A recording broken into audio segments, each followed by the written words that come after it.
Thought it'd be a packed house tonight. This is when God shows up in the book of Job. This is the one week you want to come to. The other stuff's all human talk.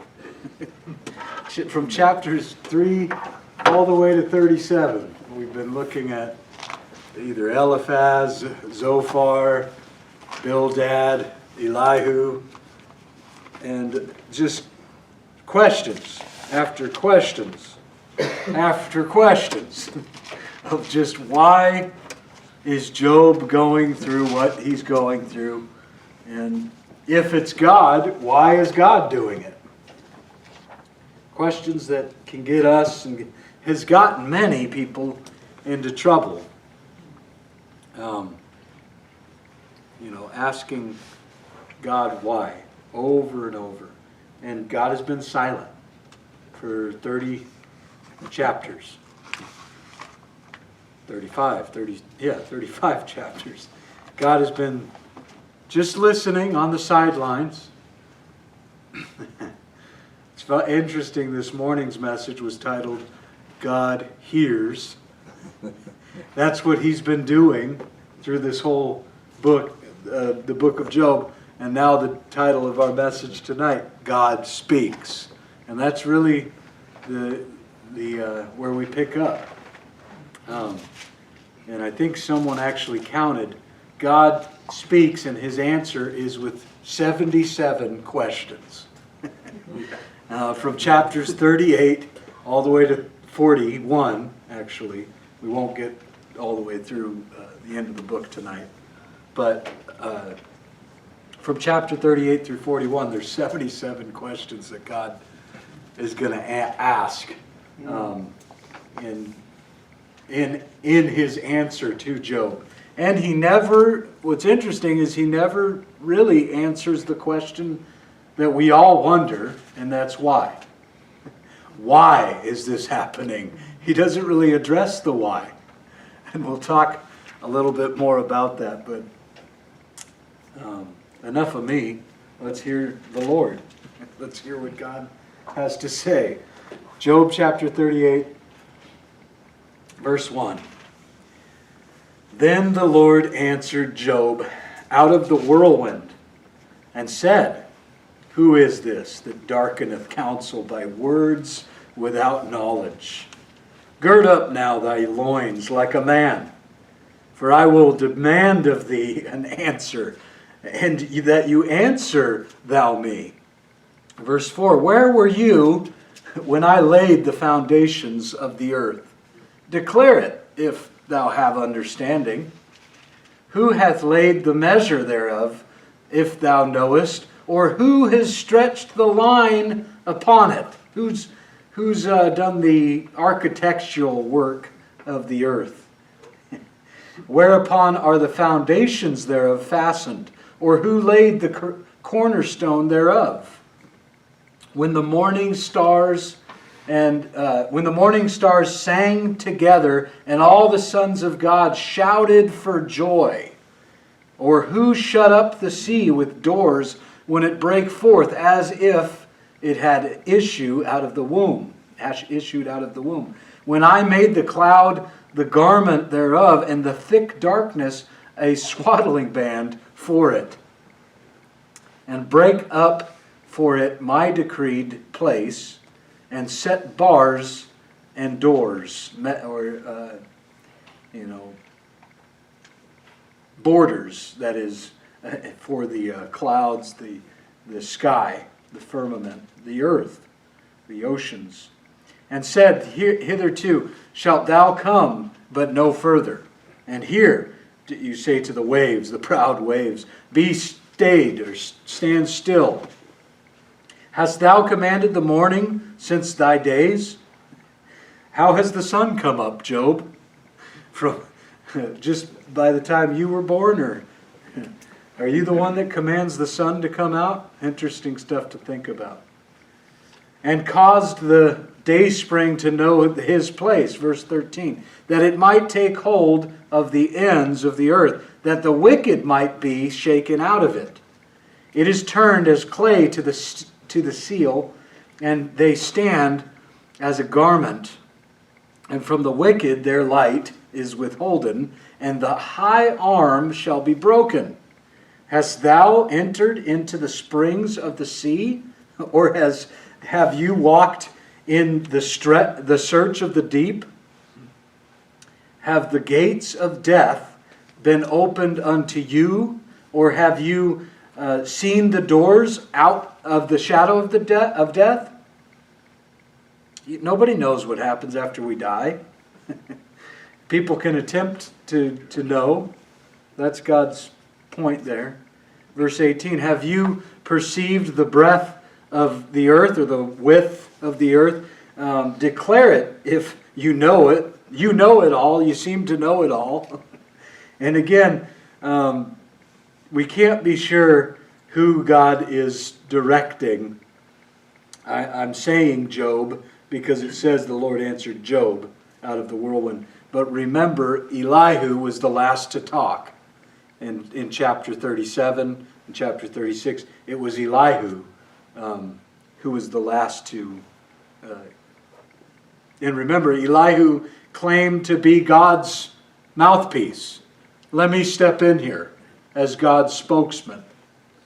So most scholars believe that this is addressing Elihu in where were you? But it could address any human, can't it?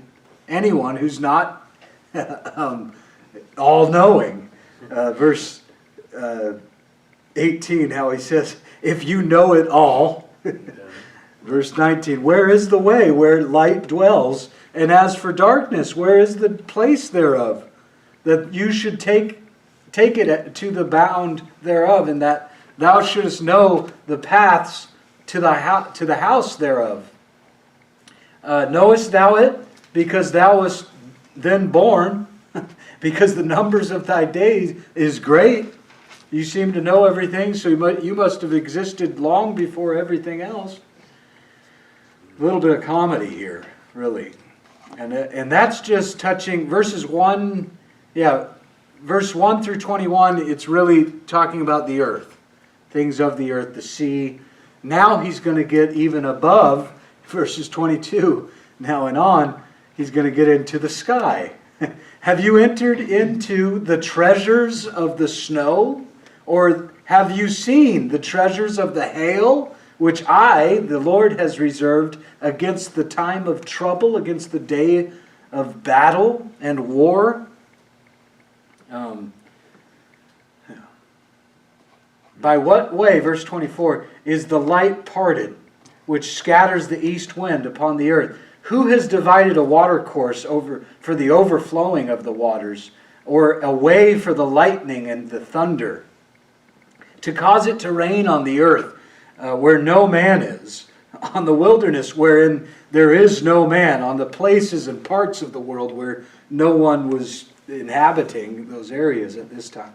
To satisfy the desolate and waste ground, and to cause the bud of the tender herb to spring forth. Hath the rain a father? Does the rain have a father? Or who has begotten the drops of dew? How can you explain this stuff? Out of whose womb came the ice and the hoary frost of heaven? Who hath gendered it? The waters are hid as with a stone, and the face of the deep is frozen. Canst thou bind the sweet influences of this Pleiades, or loose the bands of Orion? Can you bring forth Mazzaroth in his season, or canst thou guide Arcturus with his sons? Knowest thou the ordinances of heaven? Canst thou set the dominion thereof in the earth? Can you lift up your voice to the clouds, that abundance of waters may cover it, and cover you? 35. Canst thou send lightnings, that they may go and say unto thee, here we are? Who has put wisdom in the inward parts, or who has given understanding to the heart? Good question to ask. Who is it that's given you wisdom or understanding? Verse 37, who can number the clouds in wisdom, or who can stay the bottles of heaven? When the dust grows into hardness, and the clods cleave fast together, wilt thou hunt the prey for the lion, or fill the appetite of the young lions? When they couch in their dens and abide in the covert to lie in wait, who provides for the raven his food? When his young ones cry unto God, they wander for lack of meat. So he's going to get into the animals, and he does even more so into chapter 39. But just speaking of the sky, speaking of the earth, the dust, the sky, a couple things. First off, going all the way back to the first verse, God speaks out of a whirlwind. This is seen actually in 2 Kings 2, verses 1 through 11. Elijah is actually taken up in a whirlwind. This shouldn't surprise us that God is in the whirlwind. Is he always? No. We can't contain God. We can't box him into, they tried. We can't put God into and say, well, he's just a consuming fire. Nope, he's much more than that. There's times when God sends, and we mentioned this morning in Genesis 6, God sent a flood. He had a very specific purpose for that. God sends storms into our lives. Is it always God who sends them? Not necessarily. We talked a little bit about that this morning. But God is in the whirlwind. Psalm 77:18, 2 Kings 2, 1 through 11 I mentioned. Nahum chapter 1, verse 3 is another interesting, just proving that God is in the whirlwinds, around us. He's in these things. And God speaks to us in these times. And for Job, it was pain. C.S. Lewis said, God whispers to us in our pleasures. God speaks to us in our conscience. But God shouts at us in our pain. It's very true. You drink a lot of alcohol, you get a sharp pain in that liver of yours. That's God shouting through pain at you. Stop! Cut it out. And that's just one way of pain. And that's God in His mercy shouting at you. Some people just numb it, callous, just, I'll get through it, whatever. Most people do that. And they now in our day, they have a pill to help numb it, whatever it may be.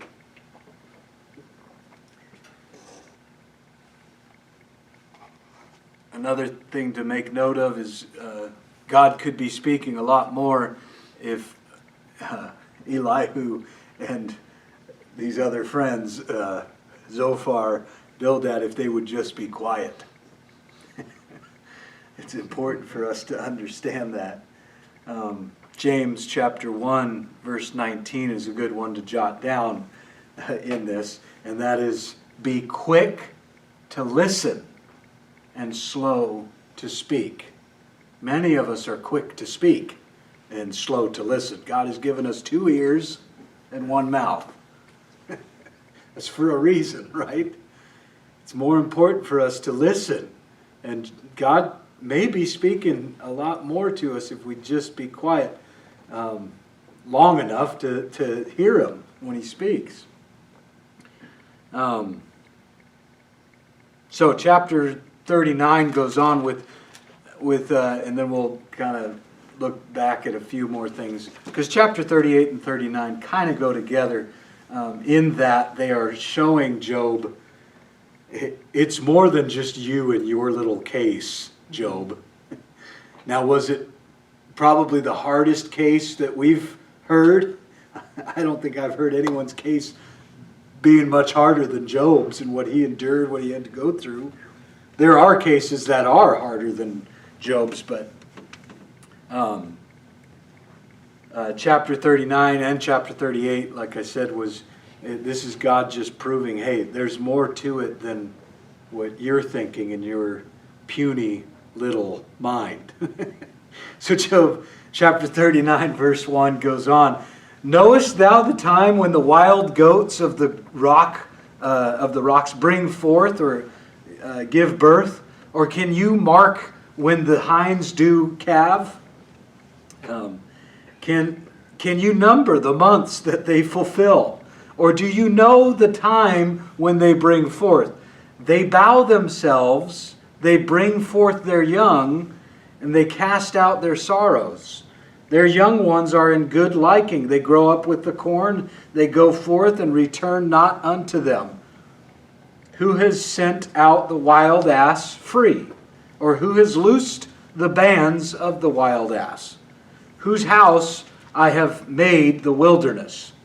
In other words, I'm in charge of the wild beast, not just the donkey, the wild ass, but all the wild animals that cannot be tamed. I'm in charge of them, God is saying. Whose house I have made the wilderness, and the barren land his dwelling. Verse 7, he scorns the multitude of the cities, and neither regards he the crying of the driver. We get the saying, stubborn as a donkey, stubborn as a mule. Yeah, he doesn't regard the guy that's trying to drive him, steer him. That's the idea there.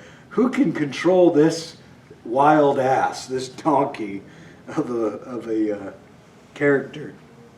The range of the mountains, that's his pasture, and he searches after every green thing. Will the unicorn be willing to serve thee or abide where you want him to? Can you bind the unicorn with his band or in the furrow? Or will he harrow the valleys after thee? Will he go treading for you?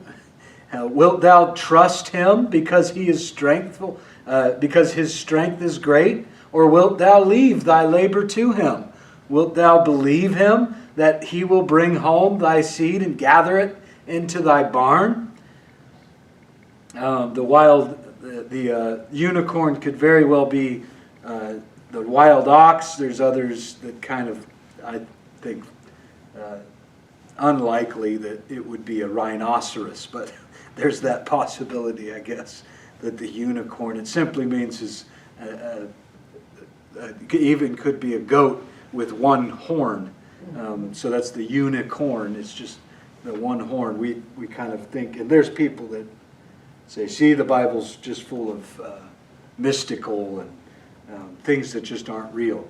No, there's research to be done in the original language, and so it's good to kind of get into those things. The authentic, it really shows us even more how authentic God's word is.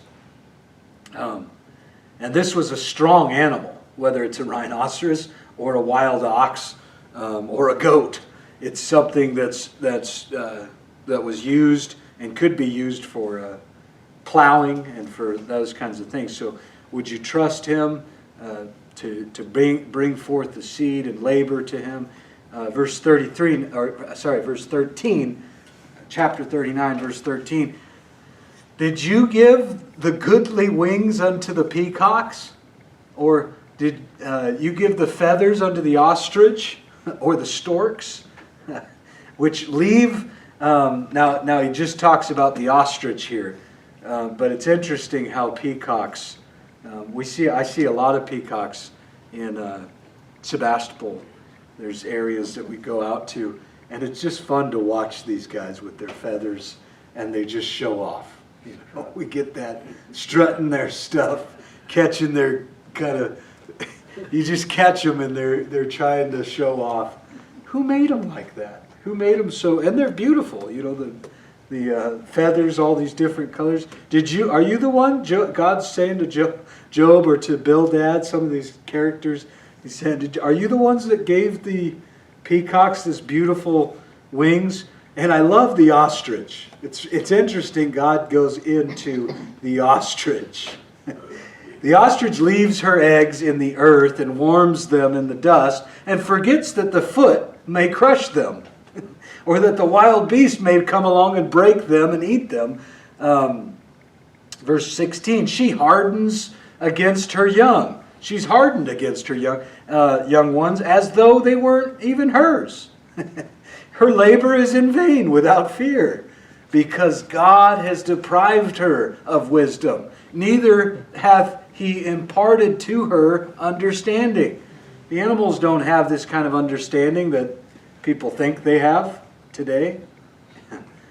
Whole religions have been made up thinking, you know, the elephants, that's where it's at. That's the God. And the golden calf from the beginning of time, Exodus, right? Thinking that, oh, that's where life comes from, is the great cow. You know, and you fill in your blank. The ostrich is dumb. In fact, the very term bird brain could very well have come from, and probably does derive from, if not the ostrich, then the dodo, right? but it's a bird brain. And God's saying, I have made the ostrich this way. In time, verse 18, what time she lifteth up herself on high. She scorns the horse and his rider. Hast thou given the horse strength? Hast thou clothed his neck with thunder? So this ostrich actually has strength. It cannot fly, yet when it flaps its wings joyfully, that's the Hebrew in verse 18, when she lifteth up herself on high, flaps the wings joyfully, she is able to run with such speed that she can outrun a horse. Pretty impressive. An ostrich, we think, well, they can't do much. They're just kind of weird looking. What can I learn from an ostrich? Well, I'm kind of weird looking. I'm kind of dumb. I forget about my young. But if I flap my wings or lift my hands joyfully to the Lord, and strength comes. And we're lifted up. And we can run without growing weary. Walk and not grow faint. We'll get to the eagle. But that's, you think an ostrich, what can I learn from an ostrich? And these guys were asking, weren't they? Well, look at the trees. Look at the animals. And they were bringing up all the wrong ones. God said, no, you should have been looking at the ostrich, dummies. Stay on your level. right. Bird brain. Your bird brain, yeah. And the horse, are you the one that's given the horse such strength? Now he goes into the battle horse, really. Verse 20. Can you make him afraid as a grasshopper? The glory of his nostrils is terrible. He paws in the valley. He rejoices in his strength and goes on to meet the armed men. He's not afraid of an army, this horse. He mocks at fear and is not affrighted. Neither turned he back from the sword. The quiver rattleth against him, the glittering spear and the shield. He swalloweth the ground with fierceness and rage. Neither believeth he that it is the sound of the trumpet. He saith among the trumpets, ha ha! And he smelleth the battle afar off. The thunder of the captains and the shouting doth he. So the idea there in talking about the battle horse is he's actually more fearless than the guys that go riding on him. The horses go down, don't they? If the soldier, whoever's going into battle, who's really the fearless one? And the idea there is the horse has been made by God, designed in such a way to be fearless like that.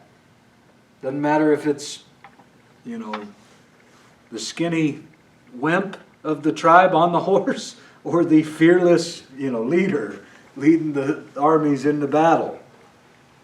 So God has designed these animals, made these, and it doesn't stop at the horse. He goes on, doesn't he? Doth the hawk, verse 26, fly by wisdom? Or does it fly by your wisdom? And stretch her wings toward the south? Doth the eagle mount up at thy command and make her nest on high?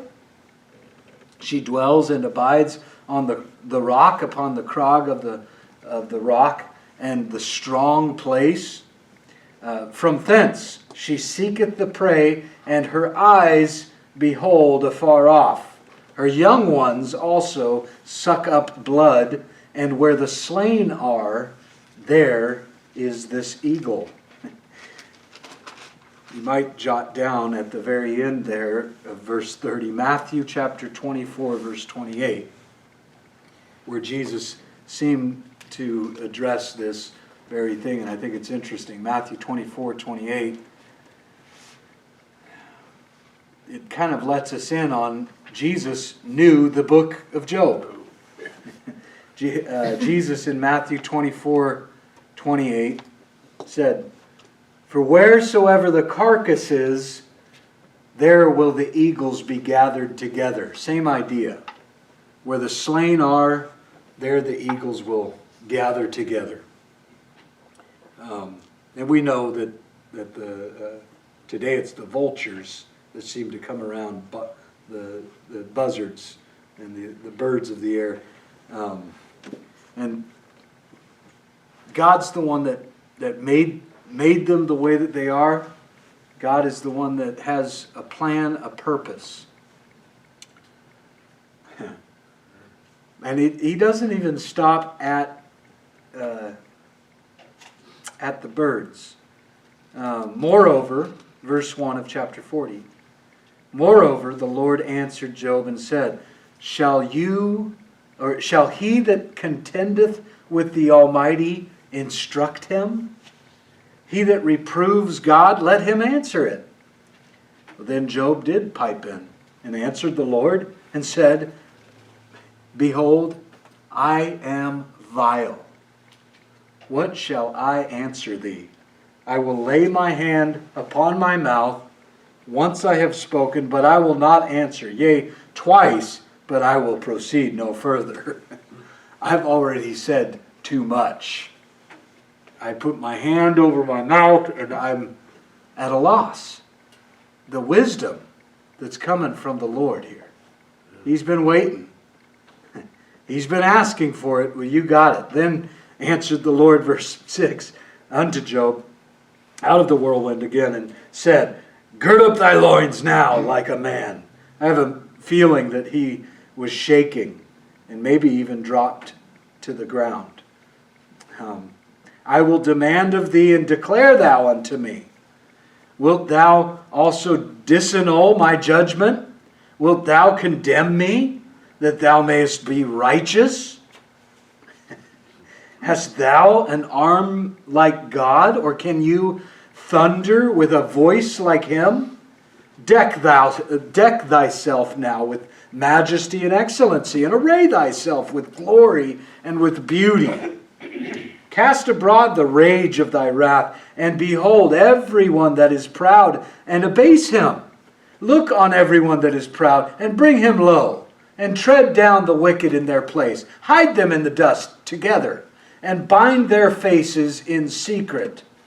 Then will I also confess unto thee that thine own right hand can save thee. Behold now, Behemoth, the great behemoth, which I made with thee, he eats grass as an ox. Lo, now, his strength is in his loins, and his force is in the navel of his belly. He moves his tail like a cedar. The sinews of his stones are wrapped together. His bones are like a strong piece of brass. His bones are like bars of iron. He is the chief of the ways of God. He that made him can make his sword to approach unto him. In other words, you could try to bring a sword to this beast, but good luck. Surely the mountains bring him forth food, where all the beasts of the field play. In other words, a whole mountain is his tray of food. He lies under the shady trees and the covert of the reed and fens. The shady trees cover him with their shadow. The willows of the brook compass him about. Behold, he drinks up a river like a Slurpee and doesn't stop. He trusteth that he can draw up the Jordan into his mouth. He takes it with his eyes. His nose pierces through snares. There is no trapping this beast. In fact, the word behemoth, I thought I jotted down what it actually means. Mega beast. Sounds like a movie title today, huh? Mm-hmm. The behemoth seems to be, because of the cedar trees, his tails being compared to that, we think automatically you should go to Jurassic Park in your head, right? Right. The big long neck dinosaur that eats grass. They're the vegetarian, but man, are they powerful. Man, are these things giant. And there's some, different speculation as, well, maybe it's the woolly mammoth, maybe it's an elephant that would have been even bigger, whatever it was, we can't be totally sure. It's not really that important. It does become very important, though, in that the architects that try and use dinosaurs to somehow disprove creation and somehow say, see, the Bible's wrong because there's no mention of dinosaurs on Noah's Ark. They don't know about the book of Job and this behemoth. And we're going to see next week, it doesn't stop with the behemoth. There's a Leviathan that we're going to look into, the sea monster.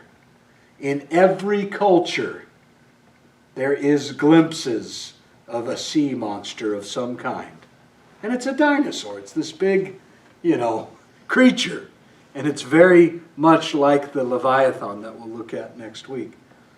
But the importance and what to take away from Job chapter 38, 39, and 40, what we just read tonight, is God speaks. The title of our message, how does he speak? The firmament show forth his handiwork. You look up and see the stars. It's sad because we're in Santa Rosa, Sonoma County. You don't really see much of them.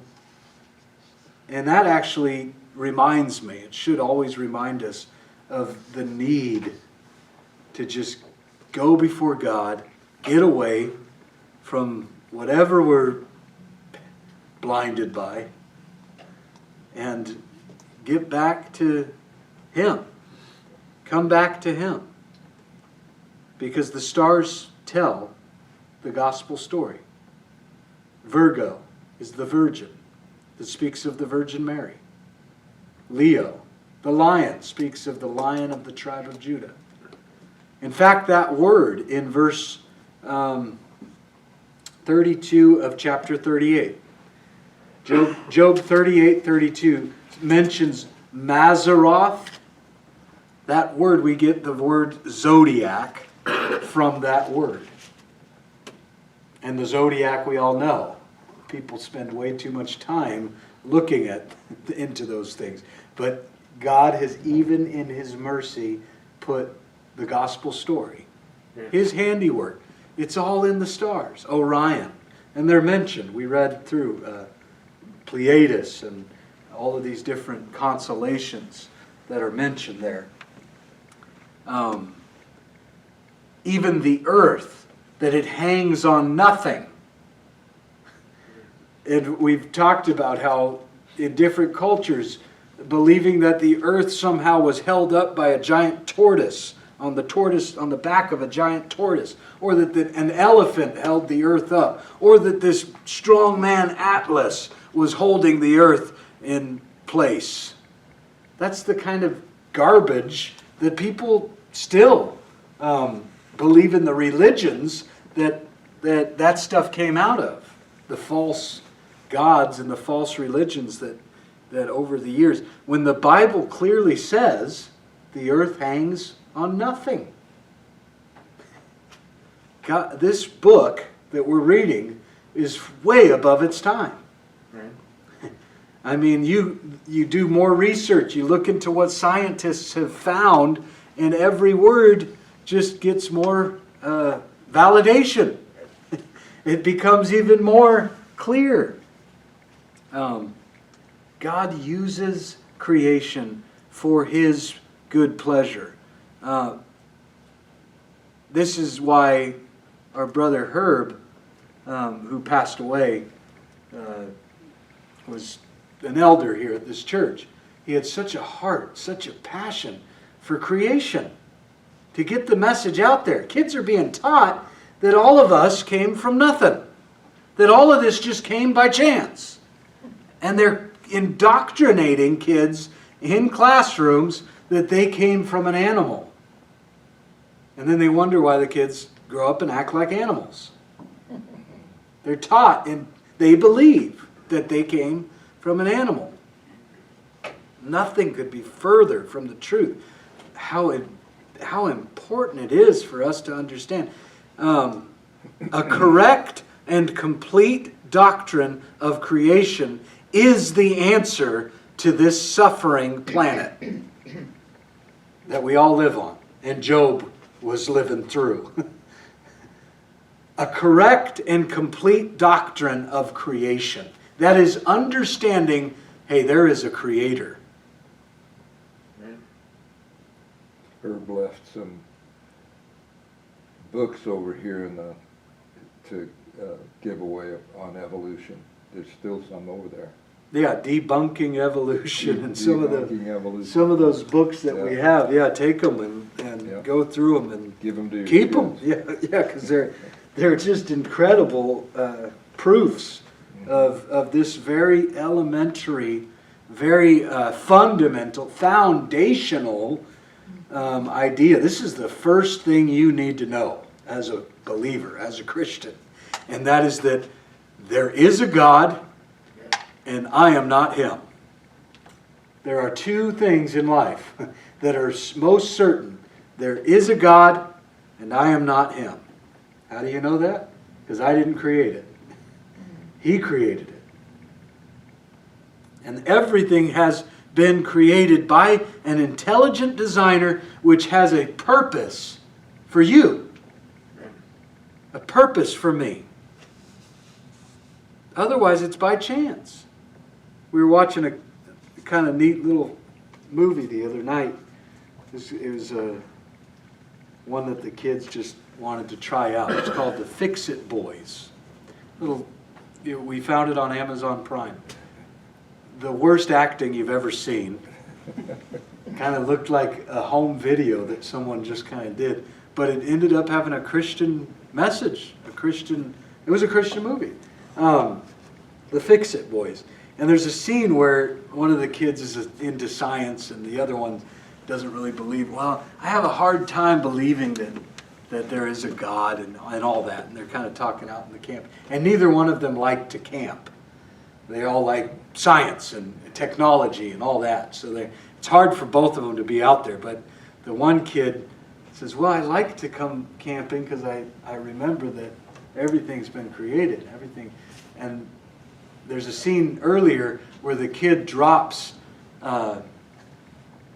he puts these sticks and forms them in such a way so that it's a landmark. They'll come back to and remember it. And it's like a map that's going to show them. And so this little kid And it's just the coolest thing. He says, so if someone walked by and saw your map, those sticks that you left in such good order for our map, what do you suppose they would come to the conclusion that, oh, those just dropped randomly and just fell that way by chance? Well, no, they would never. They'd have to believe somebody set them that way. And so they would know that there was a creator.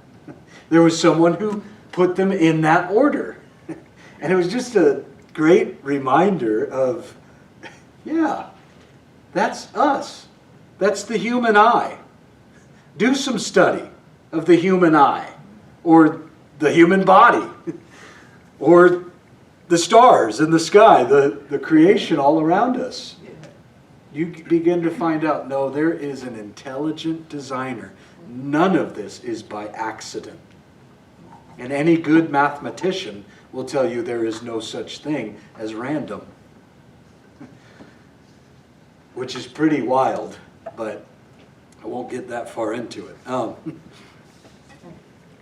How important is creation? Romans chapter 1 is a great commentary on creation. Well, it's not a big deal as long as I believe that Jesus died for me. That's good, right? No, I'm sorry. Romans chapter 1, verse 20. The invisible things of him from the creation of the world are clearly seen around us, being understood by the things that are made, even his eternal power, the Godhead, so that they are without excuse. You and I, we're without excuse when we will stand before him one day. There's not going to be an excuse, because when they knew God, they glorified him not as God, neither were they thankful, but they became vain in their own imaginations. Their foolish heart was darkened, professing themselves to be wise science teachers, wise politicians, wise professors, professing themselves to be wise, they became fools. And they changed the glory of the uncorruptible God, or the incorruptible God, into an image made like corruptible man. And birds, four-footed beasts, and creeping things. We know what idols are. Talked about that earlier. So God gave them over to uncleanness through the lust of their own hearts, to dishonor their own bodies between themselves. They changed the truth of God into a lie and began to worship the creature more than the Creator. Romans 1:25.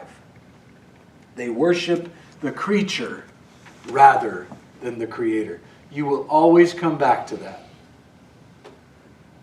You hear about people upset because we're using too much gas, man. Too much stuff being... What is so important to you? The creation rather than the Creator. People that put their dogs, their cats, before God. Now, that's not you.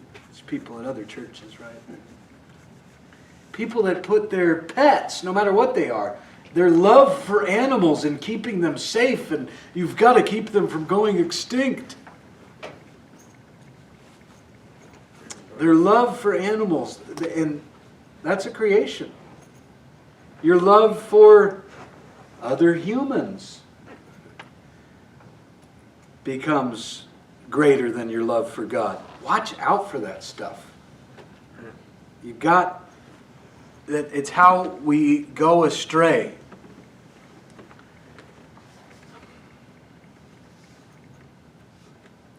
The creation account in Genesis is so foundational. It's where to start. Creation. We don't understand what God is doing or why God is doing it. We simply understand He's in charge. And I love that we don't have to have the answers. He is the answer. So it's so essential, it's so vital for our growth. And God is so good to meet Job right where he's at. What was Job? He was a farmer. He was someone who had, we learned back in chapter 1 and chapter 2, he had a lot of cattle. He had a lot of animals. He knew what it was like to watch a wild ox, not a wild one, but an ox, a cow, give birth. You ever seen a cowboy? They're very familiar with cows giving birth, doing things I would never dream of doing. Getting their hands in there and everything. And Job would have been familiar with this. He would have been familiar with how, do you know the time when to help that cow out, giving birth, that calf coming in? That's what chapter 39 is all about, how it starts with this wild goats, rather, that he goes into detail about the time of them giving birth. Who's helping them? I am. I see them out there. Even before you came along, Job, where were you? And he meets Job right where Job could understand. And his other friends as well, as he gets into all the different animals and different things that just prove the incredible, undeniable details of God's creation. It's seen, his fingerprints are seen all over on something like a platypus. His fingerprints are seen on something like these deep water fish that just are incredible. And many humans haven't even seen them. I forget what percentage. We haven't even explored the ocean. I mean, we've just brushed the surface as humans. And it's silly. It's comical that we question God. But we do. We find ourselves questioning God. In fact,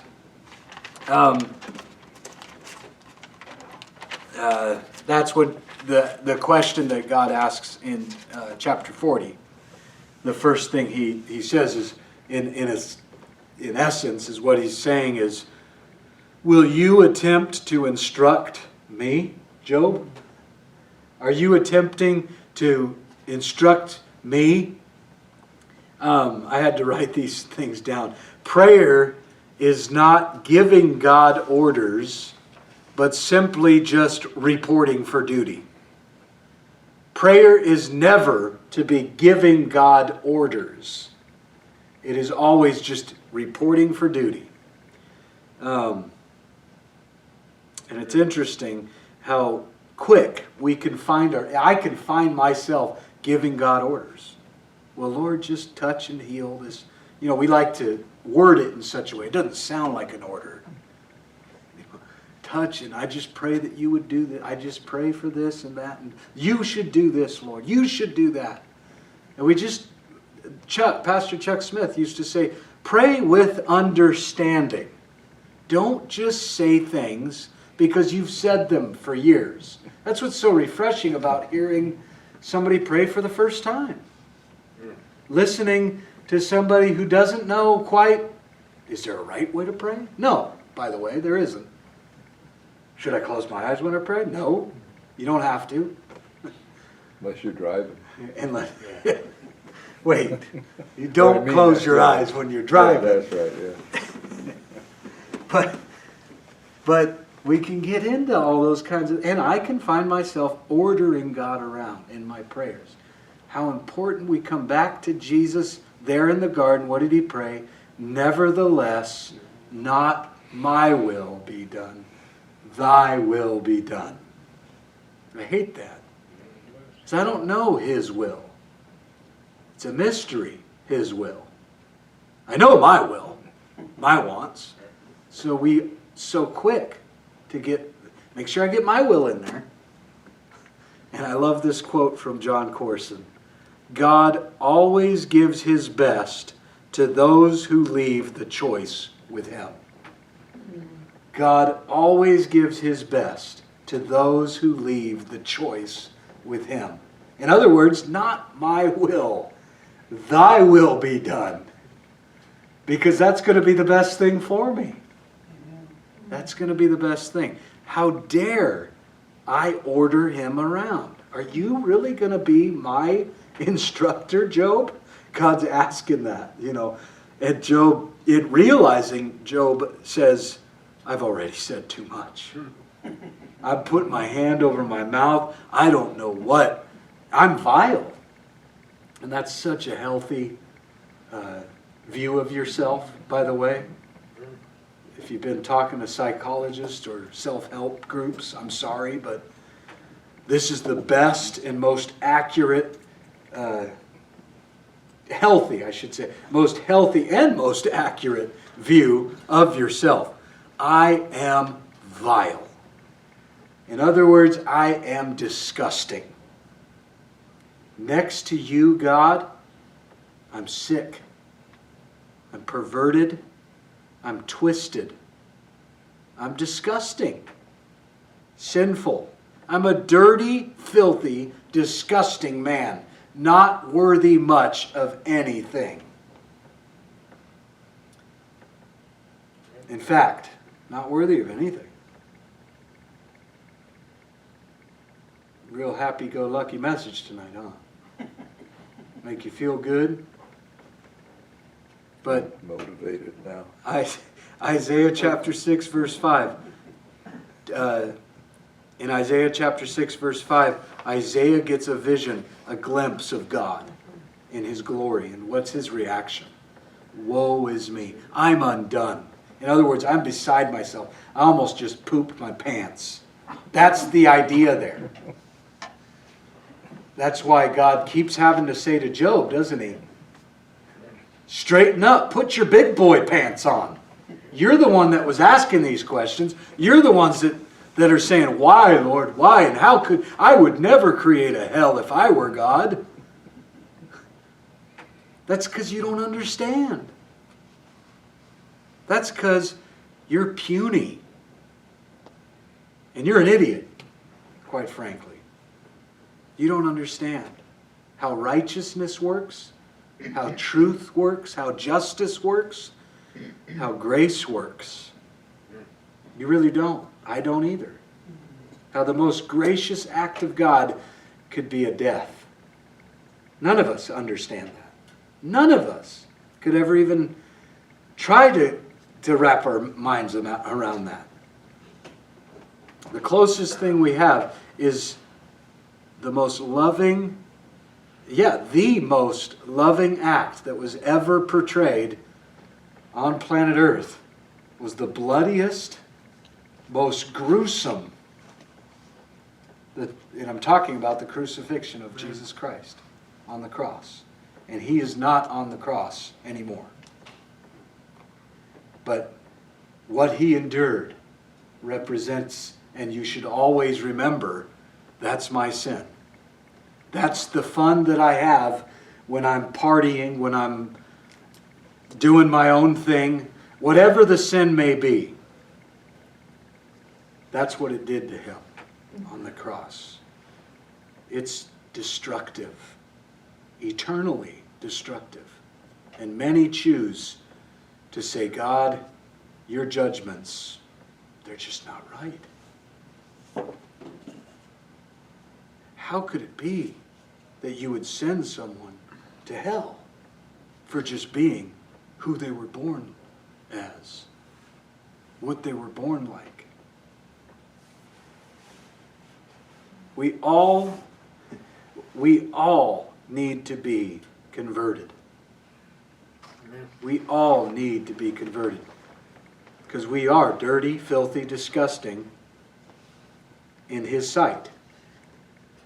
There is no hope for me, for us, apart from the blood and without the blood of Jesus Christ, without the sacrifice that was made. That's where all the difference comes from. I can do whatever I think is right. I can, in my mind, think, well, I think this is better than his ways. And then I'm reminded, I've never even seen a dinosaur. I've never even been up in space. I've never been to these places that I read about. How could I even think that I know any better than him? The one who's given me, and what the Bible stands for, basic instructions before leaving earth. B-I-B-L-E. These are the basic instructions before leaving earth. And that's what we're excited about. The animals are groaning. Creation is groaning for the same redemption. What's that? That the Creator would be on the throne. Right now, it's not the Creator. And we know that. It's only going to get worse. It really is. Sorry to burst the bubble, but it's only going to get worse. But just as the behemoth, I like how it ends. No one can trap him. In the same way, actually it said earlier, verse 19, Job 40:19, this behemoth, this dinosaur, whatever creature it is, he is the chief of the ways of God. In other words, he represents something like God. Which, by the way, you do too. I do too. We're all made in the image of God. Same idea there. Just with this behemoth, the idea is he cannot be contained. He cannot be trapped, cannot be stopped. You know that that's our God? He can't be stopped. Ain't no parade that's going to stop him. And what's really hilarious is that all the world will come against him. Revelation tells us, we know how the story ends. All the world will gather together and try to fight God. And think, we got a chance at this. They're actually going to think that. And some of them think, now, I know better than God. Surely a man and a man can have a baby. Or maybe a woman and a woman. There is no need for men anywhere. There's no need for this or that. We can't have things be in order. Or, yeah. Don't get me started. But God has a purpose, a reason for all of it. And He's great. How great thou art. That's the perfect song to let us know, hey, He's in control. He's in control. That's why nothing upsets you. Nothing can move me, because you can't contain God. The promises of God are yes, amen. Meaning they will come to pass. His word has. It's not 99%. His word has come to pass 100% of the time. There is no reason to doubt this book. There is no reason to doubt Him. To even question His ways. Who are you? Just as we sang earlier, who am I that the Lord of all the earth would even know my name? But He does. We looked this morning at Genesis 16. He knew Hagar's name. Not just saw her, not just heard her, but knew her like no one else. Same way for you, same way for me. He knows us, where we're at. It's incredible, isn't it? It just makes me want to lose my top.